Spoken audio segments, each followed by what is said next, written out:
চীন ভারতকে যদি আক্রমণ করে তাহলে ভারতের কি হবে? আপনারা জানেন চীনে এক নায়কতন্ত্র চলে, অর্থাৎ ডিক্টেটরশিপ অফ প্রোলেটারিয়েট, অর্থাৎ সর্বহারাদের এক নায়কতন্ত্র। চীন তার জনগণকে সবসময় বলে যে এখানে কমিউনিস্ট পার্টি তারাই সিদ্ধান্ত নেবে, আর তোমরা আমাদের আনুগত্য, অর্থাৎ তোমার সমস্ত আনুগত্য আমাদের দেখাও। আসলে লড়াইটা কোথায়?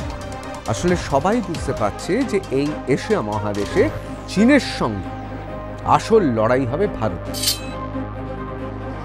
সুতরাং চীনের লড়াইটা যদি হয় 2047 সালে, অর্থাৎ স্বাধীনতার 100 বছরে, ভারত সেই লড়াইটা লড়বে বাণিজ্যে, শিক্ষায়, স্বাস্থ্যে এবং অবশ্যই সার্বিকভাবে শৌর্য এবং বীর্যে।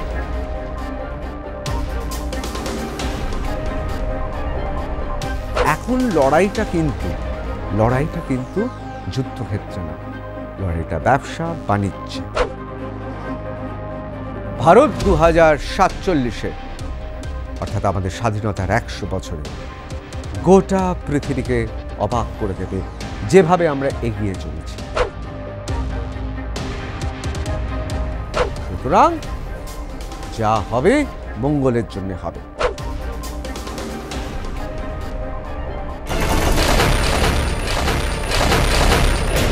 দেখুন, অনেকেই প্রশ্ন করেন চীন যদি ভারতবর্ষ আক্রমণ করে দেয় তাহলে কি হবে। আমি প্রথমেই আপনাদের বলবো, ঠান্ডা মাথায় আপনাদের একটা কথা চিন্তা করতে হবে। চীন সহজে ভারতকে আক্রমণ করবে না। তার কারণ তারা খুব পরিষ্কারভাবে জানে যে অর্থনৈতিক যুদ্ধতে ভারত তাদের প্রধান প্রতিদ্বন্দ্বী এই এশিয়া মহাদেশে। তার সঙ্গে যুদ্ধটা যদি করতে হয় তাহলে সেটা বাণিজ্যের যুদ্ধ হবে। চীনকে এত বোকা ভাববেন না যে তারা ঝট করে আক্রমণ করবে।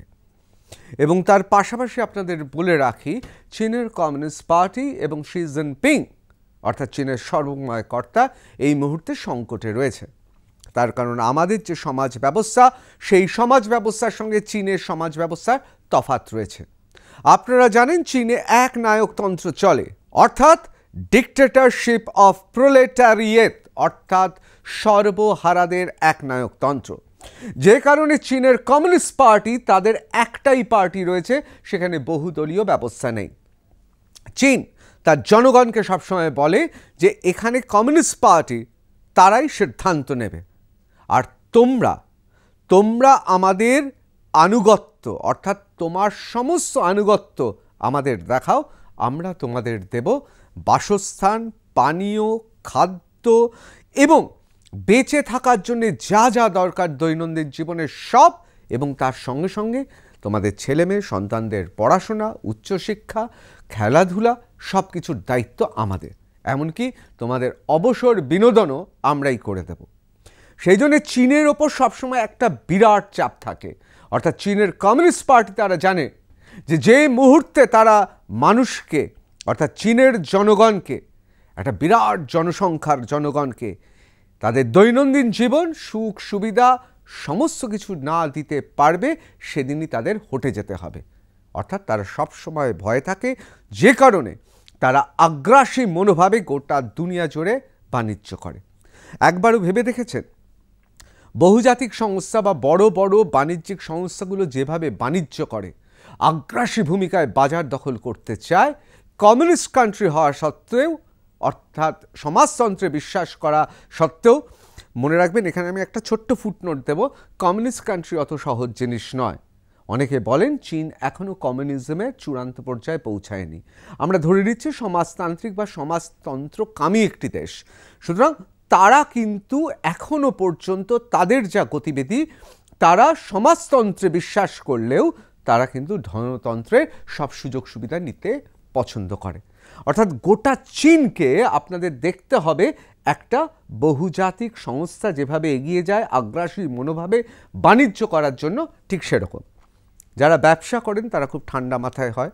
আপনি দেখবেন পাড়াতে যারা ব্যবসা করে তারা সমস্ত দলকে হাতে রাখে, পুজোর চাঁদা চাইলে দিয়ে দেয়, বিনা বাক্য ব্যয় দিয়ে দেয়, তারা ঝামেলা চায় না। কারণ যারা বাণিজ্য করেন তারা জানেন বাণিজ্যের জন্যে তাদের দরকার তাদের এলাকাতে অন্তত সুখ শান্তি। তারা ঝট করে লড়াইতে যায় না, কারণ তারা জানে আসল লড়াই হচ্ছে মানি পাওয়ার, টাকার লড়াই। সেখানে কাউকে কসুর করে না, কাউকে ছাড়ে না, কাউকে তোয়াক্কা করে না। কিন্তু স্বাভাবিকভাবে তারা যুদ্ধবাজ বা লড়াইবাজ বা তারা ঝগড়ুটে হয় না, কারণ তাদের স্বভাবে থাকলেও তারা চুপ করে থাকে। তার কারণ তাদের কাছে মানি ইজ পাওয়ার, অর্থাৎ অর্থই তাদের শক্তি। সুতরাং সেই হিসেবে তাত্ত্বিকভাবে দেখলে চীন ভারতের সঙ্গে যুদ্ধে জড়াবে না। তাও আমি ধরে নিলাম যে চীন ভারতকে যদি আক্রমণ করে তাহলে ভারতের কি হবে।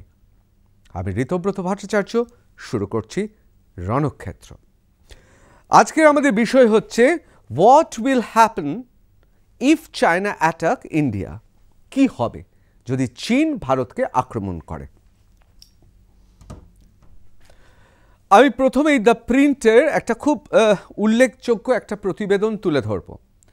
চীন ভারত সম্পর্কে আসলে কি মনে করে। অনেকে বলেন চীন, তারা মুখে বলে ভারতের সঙ্গে তাদের দীর্ঘদিনের সম্পর্ক, চৈনিক সভ্যতার ঐতিহ্য আর ভারতীয় সভ্যতার ঐতিহ্য, হিয়ংসাং থেকে শুরু করে একের পর এক চীনা পরিব্রাজক তারা এসেছেন, পর্যটকেরা এসেছেন, ভারতের সঙ্গে তাদের দীর্ঘদিনের সম্পর্ক। কিন্তু এসব তো মুখের কথা, আসলে লড়াইটা কোথায়? আসলে সবাই বুঝতে পারছে যে এই এশিয়া মহাদেশে চীনের সঙ্গে আসল লড়াই হবে ভারতের। অনেকে বলবেন জাপান। দেখুন, জাপান এমন একটা জায়গায় পৌঁছে গেছে, জাপান চীনের সঙ্গে লড়ে না। জাপান গুণমানে এমন জায়গায় পৌঁছে গেছে, তারা একটা যাকে ইংরেজিতে বলে এস্টাবলিশড ব্র্যান্ড, অর্থাৎ প্রতিষ্ঠিত ব্র্যান্ড তৈরি করে ফেলেছে। সুতরাং চীনের লড়াইটা যদি হয় 2047 সালে, অর্থাৎ স্বাধীনতার 100 বছরে, ভারত সেই লড়াইটা লড়বে বাণিজ্যে, শিক্ষায়, স্বাস্থ্যে এবং অবশ্যই সার্বিকভাবে শৌর্য এবং বীর্যে।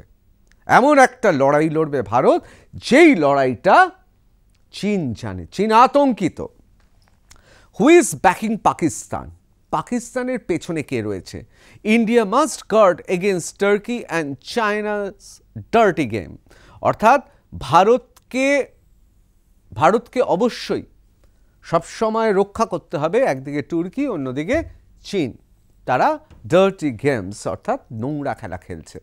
কেন এই কথাটা বলা হচ্ছে বারবার? তার কারণ আমরা পাকিস্তানের সঙ্গে আমাদের যে সংঘর্ষ হয়েছিল, ভারত অপারেশন সিঁদুরে পেহেলগামের ঘটনার পর আমরা যে সন্ত্রাসবাদের বিরুদ্ধে যুদ্ধ ঘোষণা করেছিলাম, পাকিস্তান তো সামনে ছিল, কিন্তু পেছনে কারা ছিল? পেছনে ছিল তুর্কি এবং চীন। ভাবুন, পাকিস্তান মুখে ইসলামের কথা বলে তো, আর চীনে সেখানে ধর্মস্থান থেকে শুরু করে পবিত্র ধর্মগ্রন্থ এবং ইসলামের আদর্শে যারা চলেন তাদের সঙ্গে তৃতীয় শ্রেণীও নয়, প্রায় কৃতদাসের মতো ব্যবহার করে চীন। অথচ পাকিস্তান যেখানে মুখে তারা ইসলামিক কান্ট্রি বা ইসলামিক দেশ বলে, তারা চীনের কাছে শুধুমাত্র ধনের জন্যে, অর্থাৎ ধন সম্পদ দৌলতের জন্যে, এবং তার পাশাপাশি চীনের শক্তির কাছে তারা নতজানু হয়ে থাকে। এই যে পাকিস্তান, আমরা তাদের এয়ার ডিফেন্স সিস্টেম নষ্ট করে দিয়েছি। আমরা পাকিস্তানে খুব অল্প সময়ের মধ্যে 9টি সন্ত্রাসবাদী ঘাঁটি একেবারে ধুলোর সঙ্গে মিশিয়ে দিয়েছি। তা সত্ত্বেও ওখানে লড়াইটা পাকিস্তান লড়েছে, আসল লড়াইটা পেছন দিক থেকে লড়েছে তুর্কি এবং চীন। দেখুন, তুর্কি অকৃতজ্ঞ দেশ, কারণ তুর্কি যখন প্রাকৃতিক বিপর্যয়ে পড়েছে, সবার আগে আমরা তাদের দৈনন্দিন ব্যবহারযোগ্য পণ্য পাঠিয়েছিলাম সাহায্য হিসেবে। তারা কি করেছে? এই সময় শুধুমাত্র ড্রোন পাঠায়নি, ড্রোনের অপারেটরও পাঠিয়ে দিয়েছে, কারণ পাকিস্তানে যারা সেনাবাহিনী তাদের সেই এলএম নেই, সেই ড্রোন অপারেট করতে পারে। আর চীন কি করেছে? চীন তার অস্ত্রগুলো যুদ্ধক্ষেত্রে পরখ করার জন্য গিনিপিগ হিসেবে পাকিস্তানকে ব্যবহার করে তাদের অস্ত্র তুলে দিয়েছে।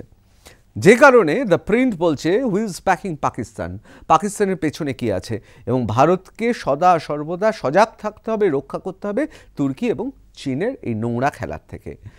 India's military is preparing a suitable retaliatory strategy in response to Pahalgam attack, but these actions are not only the beginning, a more complex challenge lies beneath them. আসলে পেহেলগামের ঘটনার পর এই যে সন্ত্রাসবাদের বিরুদ্ধে আমাদের যুদ্ধ অপারেশন সিন্দুর, এরপর এমন একটা পরিস্থিতিতে এসেছি আমাদের অবশ্যই একদিকে তুর্কি অন্যদিকে চীন তাদের নোংরা খেলা সম্পর্কে সজাগ থাকতে হবে। এবার অনেকে বলবেন আমরা চীনকে শুধু শুধু কাঠগড়ায় দাঁড় করাচ্ছি। চীন কি করেছে? চীন তো কোনোদিনও কিছু করেনি। হ্যাঁ, আমাদের অরুণাচল এবং উত্তর পূর্বাঞ্চলে কিছু জায়গায় আমরা জানি, এবং অবশ্যই আমরা জানি যে বিভিন্ন জায়গায় আমাদের সঙ্গে সিয়াচিন থেকে শুরু করে বিভিন্ন জায়গায় বিভিন্ন সময় বিতর্ক হয়েছে, কিন্তু চীন কি সত্যি কিছু করেছে? আমি এই প্রসঙ্গে চলে যাব। দ্য নিউ ইয়র্ক টাইমসে একটি লেখা বেরিয়েছিল, লিখেছিলেন 1998 সালে বিখ্যাত একজন বিশেষজ্ঞ, তার নাম টিম ওয়েইনার।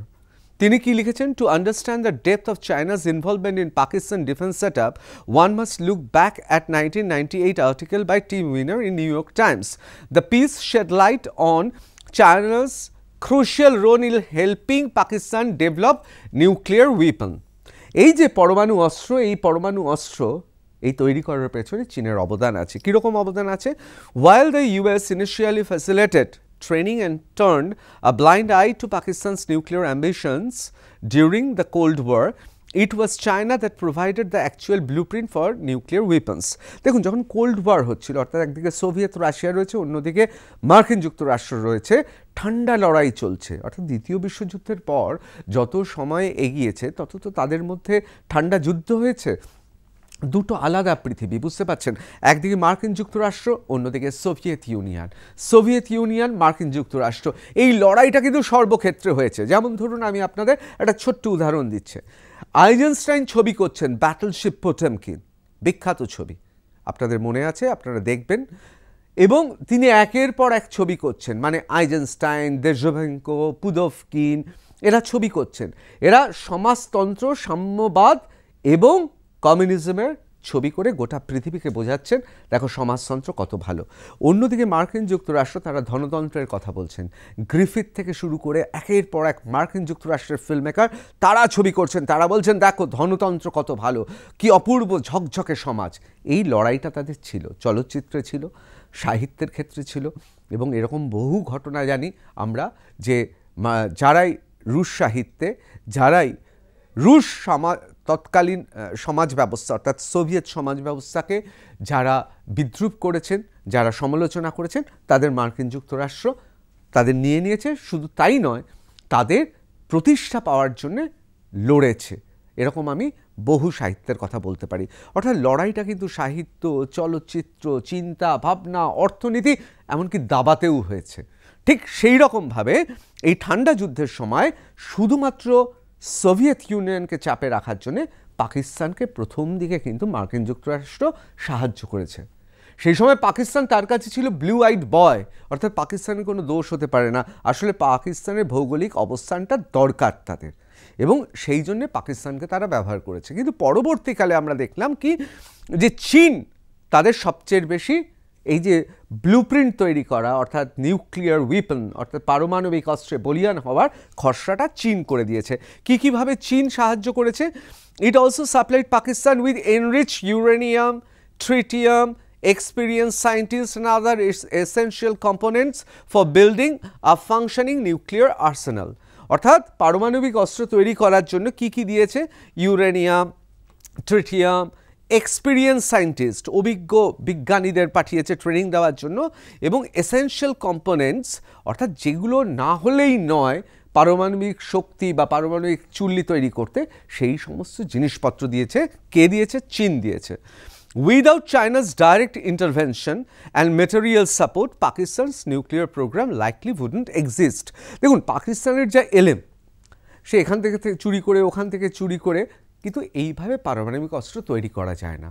অর্থাৎ চীন যদি সাহায্য না করতে পারত, তাহলে পাকিস্তানের সম্ভব ছিল না পারমাণবিক অস্ত্রে বলিয়ান হওয়া। এটা জলের মতো পরিষ্কার। দেখুন, এটা কিন্তু আমি বলছি না বা কোনো ভারতীয় বলছে না, এটা বলছেন স্বয়ং টিম ওয়েইনার, এবং নিউ ইয়র্ক টাইমসে 1998 সালে এই বিখ্যাত আর্টিকেলটা প্রকাশিত হয়। In the post-Cold War era, China has emerged as the leading defense supplier to two of India's most challenging neighbors, long-standing adversary Pakistan and increasingly unfriendly Bangladesh. দেখুন চীন কি করেছে? চীন জানে নিজে লড়বে না। বড় লোকরা কি হয়? সে কি নিজে লড়তে যায়? সে লেঠেল রাখে। জমিদারদের লেঠেল ছিল না, লেঠেলকে লেলিয়ে দেয়। পাকিস্তান এবং বাংলাদেশ হচ্ছে চীনের দুটো লেঠেল। এবং আমরা দেখেছি কোল্ড ওয়ারের পর ধীরে ধীরে কি হলো, পাকিস্তান এবং বাংলাদেশ এই দুজনকে লেলিয়ে দিচ্ছিল। দেখুন বাংলাদেশ, আমি এই প্রসঙ্গে বাংলাদেশের সাধারণ মানুষের কথা বলবো না, কিন্তু বাংলাদেশের শাসকরা প্রায় চেষ্টা করে ভারত বিদ্বেষী কথা বলে তারা বাংলাদেশে যাতে নির্বাচনে তারা মানুষের সমর্থন পায়। এটা স্বাভাবিক, এর অনেক ঐতিহাসিক কারণ আছে, আমি যাচ্ছি না। পার্টিশন বা আমাদের এই যে ভারত বাংলাদেশ ভাগ হওয়া, তৎকালীন পূর্ব পাকিস্তান পশ্চিম পাকিস্তান ভাগ হওয়া, এগুলো তো ধর্মের ভিত্তিতে হয়েছে। সুতরাং ধর্মটাকে বুঝিয়ে সব জায়গায় শাসক, বিশেষ করে বাংলাদেশ এবং পাকিস্তানে যেখানে গণতন্ত্র খুব টলমলে, সেখানে ধর্মকে ব্যবহার করে। সুতরাং বাংলাদেশে যেই শাসন ক্ষমতায় আসবে না কেন তাদের কিছুটা ভারত বিদ্বেষী হতে হয়।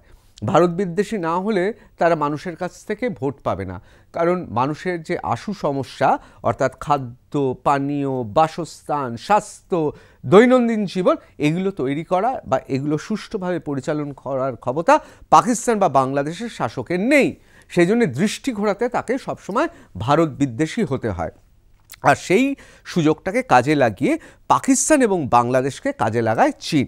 According to data from the Stockholm international piece research institute, দেখুন স্টকহোমের ইন্টারন্যাশনাল পিস রিসার্চ ইনস্টিটিউট খুব নামি একটা ইনস্টিটিউট, যাকে বলা হয় সিপ্রি।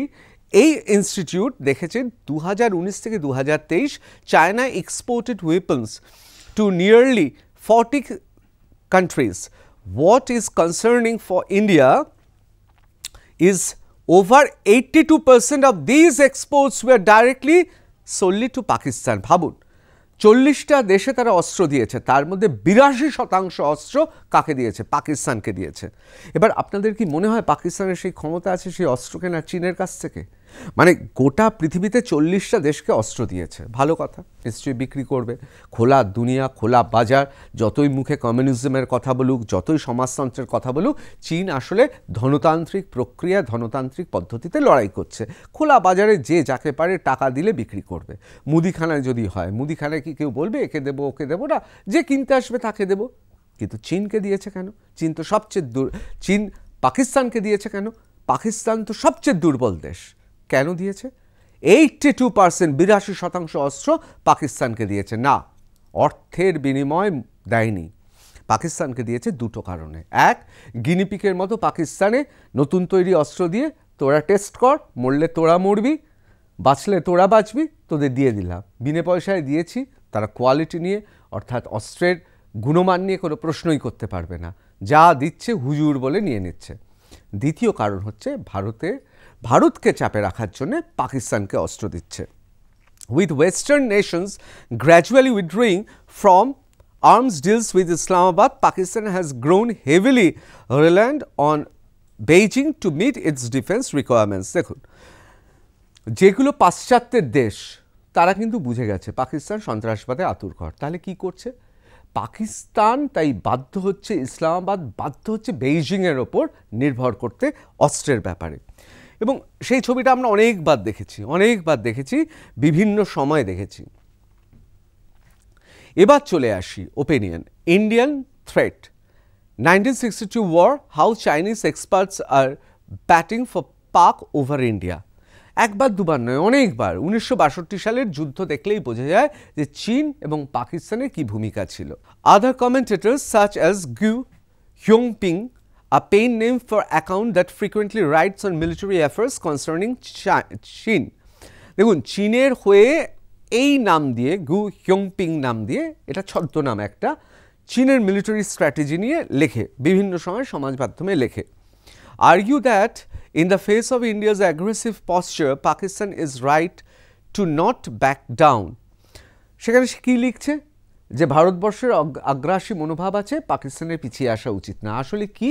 আসলে আগুনে তুষ দিচ্ছে, মানে খেপিয়ে তুলছে পাকিস্তানকে, খেপে যাও, যুদ্ধ করো ভারতের সঙ্গে।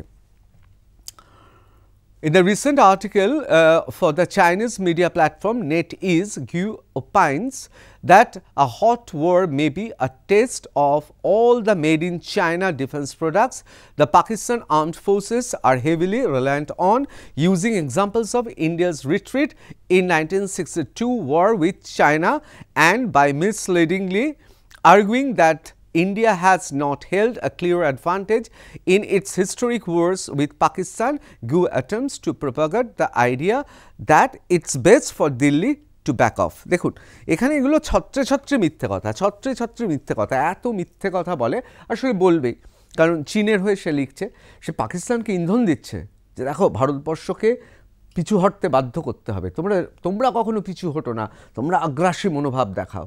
আর এই পাকিস্তানে সেখানে অর্থনৈতিক অবস্থা ভেঙে পড়েছে, সাধারণ মানুষের অবস্থা খুব খারাপ, সমস্ত কিছু চায়না জানে, চীন জানে। আমি তো মাঝে মাঝে সত্যি প্রশ্ন করি, কিসের সমাজতন্ত্র, কিসের কমিউনিজম, যেখানে খেটে খাওয়া মানুষের কথা বলে, এত বড় বড় কথা বলে যে কি গোটা পৃথিবীর সর্বহারা এক হও, এইসব বড় বড় স্লোগান, কেতাবি স্লোগান দেয়, এরা নাকি মার্কস পড়েছে, মাও পড়েছে, কিন্তু তারা আসলে কি করছে? ঘৃণ্য দ্বিচারিতা করছে। এরা আবার কমিউনিস্ট, এরা সাম্যবাদের কথা বলে, এরা সাম্যবাদের কথা বলে, সমাজতন্ত্রের কথা বলে, এরা আসলে সাধারণ মানুষের শত্রু। ঠিক এই কাজটাই করেছে, বারবার করে উস্কে দেওয়ার চেষ্টা করেছে। এই যে বিভিন্ন সীমান্তে দেখুন পাকিস্তানের সঙ্গে চীনের কি সুন্দর এই যে ছবিটা, এই ছবিটা যেন পাকিস্তানের সঙ্গে চীনের একটা সুসম্পর্ক, এইরকম একটা ছবি প্রকাশ করে সব জায়গায়। In the aftermath of the terror attack in civilians in Pahalgam, Kashmir on April 22, 2025, Chinese Foreign Ministry spokesperson Guo Jianqun commented that Beijing firmly opposes all form of terrorism. কিন্তু চীন ব্যবসায়ী বেনিয়া, মুখে তো ভালো কথা বলতে হবে, যে কারণে চীনের ফরেন মিনিস্টার, বিদেশ মন্ত্রী, সে বলেছে যে কোনো ধরনের সন্ত্রাসবাদের বিরুদ্ধে চীন পাহেলগামের ঘটনায় বলতে বাধ্য। And yet China's posturing around the state of India Pakistan relation has largely stuck on 3 assertions which express its implicit support for Pakistan's position. মুখে বলছে আমরা সন্ত্রাসবাদের বিরুদ্ধে, কিন্তু বিভিন্নভাবে পাকিস্তানকে কিন্তু উস্কে যাচ্ছে এবং পাকিস্তানকে সাহায্য করছে। আর পাকিস্তানের যারা শাসক, মানে আসিফ মুনির ফিল্ড মার্শাল অথবা শাহবাজ শরীফ প্রধানমন্ত্রী, এরা কেন চীনের উস্কানিতে মাতছে? তার কারণ এরা জানে এদের গণতন্ত্র টলমলে, সাধারণ মানুষের দৈনন্দিন জীবনে, তাদের অর্থনীতিতে কোনো রকম কিছু করার ক্ষমতা নেই, অক্ষম তারা। এরা যুদ্ধ করে মানুষের দৃষ্টি ঘুরিয়ে দিতে চাইছে এবং শাসক ক্ষমতায় থাকতে চাইছে। বাংলাদেশেও তাই হচ্ছে। বাংলাদেশেও ইউনূস মিয়ার সরকার কি চাইছে? তীব্র ভারত বিদ্বেষ, তীব্র হিন্দু বিদ্বেষ দিয়ে বাংলাদেশের সাধারণ যারা মানুষ, তাদের দৃষ্টি ঘুরিয়ে দিতে চাইছে এবং সবসময় বলছে ভারতবর্ষ বিগ ব্রাদার্স অ্যাটিটিউড, মানে দেখাতে চাইছে যে না, ভারত বিদ্বেষী হতে হবে, কারণ তারা জানে বাংলাদেশের সাধারণ মানুষের আর্থিক সুরক্ষা, নিরাপত্তা দেওয়ার ক্ষমতা ইউনূসের সরকারের ক্ষমতা নেই। তাই জন্যে ভারত বিদ্বেষী গড়ে তোলার চেষ্টা করছে, জনগণকে বোঝাচ্ছে। এবার চলে আসি আসল প্রশ্নে, চীন যদি ভারতকে আক্রমণ করে তাহলে কি হবে? What will happen if China attacks India? তার আগে আমি আপনাদের একটা তালিকা দেখাবো, খুব গুরুত্বপূর্ণ তালিকা। দেখুন, ভারত এবং চীন, আমি একেবারে তুল্যমূল্য বিচারে চলে যাচ্ছি। ভারতের সেনা যদি হয় একক, দশক, হাজার, অযুত, লক্ষ, নিযুত, কোটি, যদি 1,45,05,550 হয়, তাহলে চীনের কত? 2,35,000। এবার আপনারা বলবেন তাহলে অ্যাক্টিভ মিলিটারি পার্সোনাল, অর্থাৎ সক্রিয়ভাবে, এটা কিন্তু সক্রিয়ভাবে মিলিটারি, তাহলে তো এগিয়ে রয়েছে। আরে যেমন এগিয়ে রয়েছে, সংখ্যাটা বিরাট নয়। আপনারা যদি মানচিত্রটা একটু দেখেন, বিরাট একটা সীমানা রক্ষা করতে হয়, ভারতকেও করতে হয়, চীনকেও করতে হয়, কিন্তু চীনের সীমানাটা দেখুন, বিরাট সীমানা। সুতরাং যখন যুদ্ধ হবে, এই অ্যাক্টিভ পার্সোনালের পুরোপুরিটাই কোনো দেশ ব্যবহার করতে পারবে না। সেক্ষেত্রে স্ট্র্যাটেজিগতভাবে আমরা মোটেই পিছিয়ে নেই, অর্থাৎ অ্যাক্টিভ মিলিটারি পার্সোনালে পিছিয়ে নেই। এবার ডিফেন্স বাজেট, ওদের ডিফেন্স বাজেট হচ্ছে $229 মানে বিলিয়ন $, আর আমাদের $73.9 বিলিয়ন। এবার আপনারা বলবেন যে টাকায় তো অনেকটা এগিয়ে আছে। হ্যাঁ, এগিয়ে আছে। এই যে হিসেবটা দেখাচ্ছে, এই হিসেবটার মধ্যে যেহেতু চীনের শ্রম এবং চীন যেহেতু জোর করে সাধারণ মানুষকে খাটায়, সেইটাও ঢুকিয়ে রয়েছে। সুতরাং এটা খুব একটা বিশ্বাসযোগ্য নয়। মানে আমাদের থেকে ওরা বিরাট একটা ডিফেন্স বাজেটে কাজ করছে এরকম নয়, এবং বিভিন্ন সময় তারা কাজ করে অস্ত্র বিক্রির কাজ করে। সুতরাং চীনের জন্য যে বরাদ্দ অর্থ, এই অর্থটা, এই যে ডিফেন্স ক্ষেত্রে বরাদ্দ অর্থ, এর কিছুটা হলেও বাণিজ্যে যায়। সুতরাং আপনার যে তুল্যমূল্য বিচারে বিরাট কিছু ফারাক নয়। এবার টোটাল এয়ারক্রাফট ওদের রয়েছে 3,304, আমাদের রয়েছে 2,296। এক্ষেত্রেও বিরাট তফাৎ কিছু নেই। এবার ট্যাঙ্ক ওদের আছে 5,000, আমাদের আছে 4,614। আপনাদের বারবার করে বলছি, চীনের সীমানাটা ভাবুন আর ভারতের সীমানাটা ভাবুন। সুতরাং ভেবে এটা ভাবতে হবে। এবার আর্মার্ড ভেহিকলস আমাদের 1,51,248, ওদের কত? 1,74,300। এবার আপনারা বলবেন সংখ্যায় তো ভাই এগিয়ে রয়েছে আর্মার্ড ভেহিকলস। আমি আবার বলছি, যুদ্ধক্ষেত্রে ব্যবহৃত এবং সীমানায় মোতায়েন করা রয়েছে, এর যদি বিচার করেন সেক্ষেত্রে আমরা এগিয়ে রয়েছি। নেভাল ফ্লিট আমাদের রয়েছে 294, ওদের রয়েছে 730। আমাদের এয়ারক্রাফট ক্যারিয়ার দুটো, চীনেরও দুটো, সুতরাং এখানে এক। সোর্স কোথায়? গ্লোবাল ফায়ার পাওয়ার ইন্ডেক্স, এনডিটিভি দেখিয়েছে, আমরা সেখান থেকে উদ্ধৃতি, এটা আন্তর্জাতিক ক্ষেত্রে এনডিটিভি দেখিয়েছে, আমরা সেখান থেকে তুল্যমূল্য বিচার করলাম। এই বিচার করে একটা জিনিস আপনাদের পরিষ্কার বলে দিই, যে বারবার করে যে কথাটা বলছি, যে চীনের সমাজ ব্যবস্থা আমাদের সমাজ ব্যবস্থা আলাদা। আমাদের ডিফেন্স বাজেট মানে শুধু ডিফেন্সেই ব্যবহার হয়, ওদের ডিফেন্স বাজেটের মধ্যে কিন্তু একটা বিরাট অংশ ব্যবহার হয় যেটা বাণিজ্যিক। সুতরাং ওদের ডিফেন্স বাজেট যেটা দেখাচ্ছে, সেই ডিফেন্স বাজেটকে বিশ্বাস করার কোনো কারণ নেই। এবার দ্বিতীয় প্রশ্ন আসি, চীনের ভৌগোলিক অবস্থান, ভারতের ভৌগোলিক অবস্থান মানচিত্রে দেখে নেবেন। ওদের একটা বিরাট সীমানা সেখানে প্রহরার জন্য মোতায়েন করতে হয়, সেখানে সাঁজোয়া গাড়ি থেকে শুরু করে সামরিক বাহিনী মোতায়েন করতে হয়, আমাদেরও করতে হয়। সেই তুল্যমূল্য বিচার করলে যদি যুদ্ধক্ষেত্রে ব্যবহৃত সৈন্য হয় সেক্ষেত্রে, বা এয়ারক্রাফট বা যে কোনো জিনিসই বলুন, আমরা কিন্তু সমানে সমানে লড়তে পারবো। কিন্তু দরকার হবে কি? এবার আপনারা অনেকে বলতে পারেন, দেখুন আমাদের বিশেষ করে এই আইএস বিক্রান্ত, সে এমন স্ট্র্যাটেজিক্যাল লোকেশন নেবে যুদ্ধের সময়, চীন সেটা পারবে না। এটা কেন পারবে না? ভৌগোলিক অবস্থানের জন্য পারবে না। আরে তাকে তো রণতরী বা নৌবাহিনীর রণতরী শক্তিশালী যতই হোক না কেন, ভাসানোর জন্য তার পাশে তো সমুদ্র দরকার হবে। সেই সমুদ্রটা চীনের নেই, যেটা ভারতের আছে। কেন বলছি একটু বাদেই পরিষ্কার হয়ে যাবে। Possible war can start from Arunachal Pradesh. দেখুন, চীন যদি যুদ্ধ করে তাহলে কোথা থেকে যুদ্ধ করবে? প্রথম অরুণাচলে সম্ভাবনা, মানে 100% বলবো না, কিন্তু সম্ভাবনা প্রবল অরুণাচলকে প্রথম আক্রমণ করবে। চীন will attack Arunachal with missiles and its army, but BrahMos missile are heavily deployed here, which will destroy China's multiple bunkers, radars and fuel depots in a blink of an eye. In a blink of an eye. অর্থাৎ আপনাদের একটু দেখাই একটু, দেখুন এই হচ্ছে অরুণাচল। তাহলে আক্রমণটা যদি করে তাহলে প্রথম অরুণাচলে আক্রমণ করবে। অরুণাচলে আক্রমণ করলেই আমরা এখান থেকে ব্রহ্মোস, এখানে আমাদের ব্রহ্মোস রয়েছে, আমরা সঙ্গে সঙ্গে ব্রহ্মোস ছুড়ব, এবং এই অংশটায় চীনের যতগুলো বাংকার থাকবে, যতগুলো সীমানায় যা যা মিলিটারি অ্যাসেট থাকবে, সেগুলোকে আমরা ধ্বংস করব।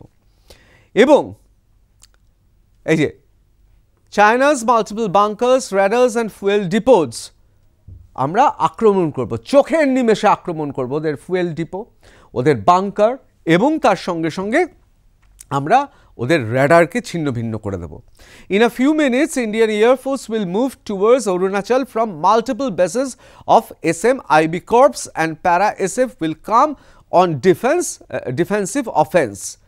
দেখুন, এখানটাও একটু বোঝার ব্যাপার আছে। যেই অরুণাচলে ওরা আক্রমণ করবে, আসাম থেকে শুরু করে বিভিন্ন জায়গা থেকে আমাদের যে এয়ারফোর্স থাকবে সঙ্গে সঙ্গে শুরু করে দেবে।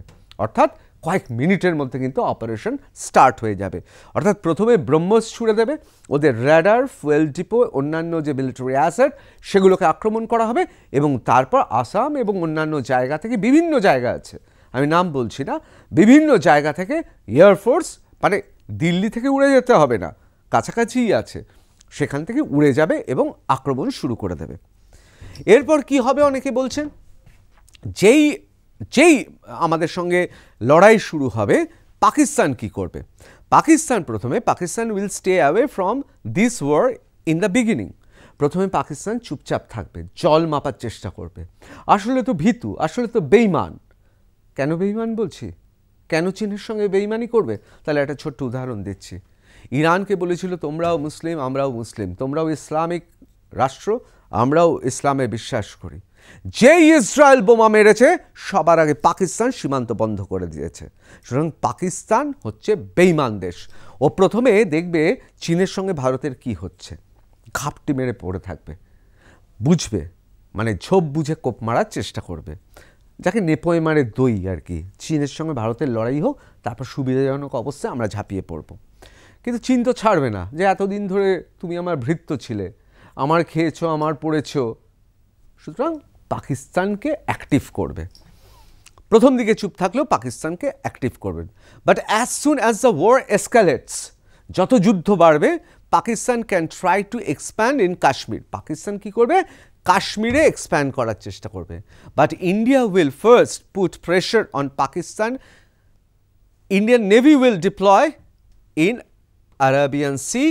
IAS Vikrant will block Malacca Strait and stop 80% of China's trade. আপনাদের একটু দেখাই কি করবে। সঙ্গে সঙ্গে চলে যাবে এখানে, এই যে আরেবিয়ান সি, এখানে চলে যাবে। IAS Vikrant থাকবে এখান থেকে সোজা, বুঝলেন? পাকিস্তানের 1 ইঞ্চিও জমি, মানে পাকিস্তান জানে ওখান থেকে যদি IAS Vikrant একবার ঠিক মতো আঘাত করে, পাকিস্তান ছিন্নভিন্ন, ইসলামাবাদ আর ইসলামাবাদ থাকবে না, পাকিস্তান জানে। এবং কি হবে, এই যে চীন থেকে ঘুরে আরবিয়ান সি হয়ে এই যে 80%, মানে চীনের 80% পণ্য পাকিস্তানে ঢোকা বন্ধ হয়ে যাবে। এখান থেকে ঢুকবে কতটা? আসে তো জলপথে, পুরোপুরি বন্ধ হয়ে যাবে। দেখুন, এই ম্যাপটাও দেখে নিন, অবস্থানটা বুঝে যাবেন যে যখন যুদ্ধ হবে তখন স্থলপথ ব্যবহার করার জায়গাটাই থাকবে না। কোন দিক দিয়ে যাবে? চীন নিশ্চয়ই বিহার দিয়ে পাকিস্তানে পাঠাবে না, বা ভুটানের পাশ দিয়ে সিকিম দিয়ে পশ্চিমবঙ্গ হয়ে পাঠাবে না, অথবা চীন পারবে না নেপাল দিয়ে পাঠাতে, চীন পারবে না। সুতরাং স্থলপথ নয়, চীনকে যেতে হবে এই ঘুরে। এবং চীন কি পারবে এই স্থলপথ দিয়ে কি পৌঁছাতে পারবে? পারবে না পাকিস্তানে। Indian Army will become active on LSA and will attack Aksai chain with full force. It will become almost impossible for China to move forward. China আর সামনের দিকেই এগোতে পারবে না। যুদ্ধে লড়াই করতে গেলে তো সামনের দিকে এগোতে হয়। চীন সামনের দিকে এগোতেই পারবে না। So it will active the second front by giving weapons to Pakistan. তখন কি করবে? তখন চেষ্টা করবে পাকিস্তানকে ঘুর পথে যেখান থেকে হোক অস্ত্র দিয়ে ওই দিক থেকে আমাদের আক্রমণ করতে চেষ্টা করবে, এবং পাকিস্তান করতে বাধ্য, কারণ পাকিস্তান চীনের নুন খেয়ে নিয়েছে। And when India is attacked from both sides, then Indian Navy and the Indian Air Force will start hitting long targets. Proxies will be activated in Pakistan. India will keep Pakistan busy on 3 fronts by providing weapons to Taliban, Israel. আমরা কি করব? চট করে আপনাদের দেখিয়ে দিই। পাকিস্তান তো আক্রমণ করবে, এখানে আমাদের IAS Vikrant রয়েছে। আমরা তখন আমাদের এয়ারফোর্স এবং নেভি দিয়ে আমরা সরাসরি আক্রমণ করব, এবং আমরা কি করব? আফগানিস্তান রয়েছে একেবারে পাশে, তালিবানদের আমরা অ্যাক্টিভ করে দেব, ওই দিক থেকে আমরা পাকিস্তানকে ব্যস্ত করে দেব যে তোরা লড়াই করতে এসছিস তো কর। এবং পাকিস্তানের অভ্যন্তরেও তখন গৃহযুদ্ধ বেঁধে যাবে, বালোচরাও ছাড়বে না এবং সিন্ধ প্রদেশেও তাদের যে বিরোধীরা আছে তারা উঠে দাঁড়াবে। সুতরাং সেই সময় পাকিস্তান ব্যস্ত হয়ে যাবে চতুর্দিক থেকে। এবার চলে আসি, এবার কি হবে? যেই এই যুদ্ধটা শুরু হবে তখন ইসরায়েল এবং ফ্রান্স তারা ভারতকে সাহায্য করার জন্য ছুটে আসবে। Will provide military and intelligence support to India. আমাদের মিলিটারি এবং ইন্টেলিজেন্স সাপোর্ট দেবে ইসরায়েল এবং ফ্রান্স। তারপর কি হবে? Will finally reclaim পিওকে। আমরা পিওকে অর্থাৎ পাক অধিকৃত কাশ্মীর আমরা হাতে নিয়ে নেব এবং আকসাই চীন যেটাকে বলা হয়, যেটা আমাদের অবিচ্ছেদ্য অংশ, সেটাও আমরা নিয়ে নেব। এবং due to the falling economy and increasing pressure China will have to resort to ceasefire. মার্কিন যুক্তরাষ্ট্র দেখবে এবং মার্কিন যুক্তরাষ্ট্র চাপ দেবে, ওই দিক থেকে ইসরায়েল, ওই দিক থেকে ফ্রান্স এবং ইউরোপিয়ান ইউনিয়ন তারা চাপ দেবে। গোটা বিশ্বের অর্থনীতিকে বাঁচানোর স্বার্থে বিভিন্ন শক্তি অ্যাক্টিভেট হয়ে যাবে, সক্রিয় হয়ে যাবে এবং যুদ্ধ বন্ধ হবে। তাতে লাভ কি হবে ভারতের? ভারত পাক অধিকৃত কাশ্মীর নিয়ে নেবে এবং চীন অন্যায়ভাবে যে সমস্ত জায়গাগুলো অধিকার করে রেখেছে আমরা ফেরত পাব। সুতরাং যা হবে মঙ্গলের জন্য হবে। এখন প্রশ্ন হচ্ছে, সত্যি কি চীন আক্রমণ করবে? আমি আবার বলছি, আমরা কিন্তু ধরে নিচ্ছি যদি চীন আক্রমণ করে, কিন্তু আমি আপনাদের বলছি যে এখন লড়াইটা কিন্তু যুদ্ধক্ষেত্রে না, লড়াইটা ব্যবসা বাণিজ্যে। চীন তার মতো করে ব্যবসা বাণিজ্য করছে, ভারতও এগিয়ে চলছে। শুধু কতগুলো সন্ত্রাসবাদী দেশ আছে তারা গিনিপিগের মতো তাদের দিয়ে যুদ্ধ করানো হচ্ছে। কিন্তু আপনাদের আরও একবার বলছি, বুদ্ধিমান মানুষরা যুদ্ধ করে না। দেখেছেন, বুদ্ধিমান শিক্ষিত মানুষ তারা সবাই তো ভালো হয় না, কিন্তু শিক্ষিত, বুদ্ধিমান, অর্থবান, শক্তিশালী হলে তারা একে অপরকে লড়াই করবে, কিন্তু সেটা হাতে করবে না, ভাতে করবে। ভারত 2047-এ অর্থাৎ আমাদের স্বাধীনতার 100 বছরে গোটা পৃথিবীকে অবাক করে দেবে যেভাবে আমরা এগিয়ে চলেছি। সুতরাং আমাদের কোনো দুশ্চিন্তা নেই। চীন যদি করে কখনো আক্রমণ, আমি বারবার করে বলছি যদি করে, তাহলে আমরা বুঝে নেব। জয় হিন্দ।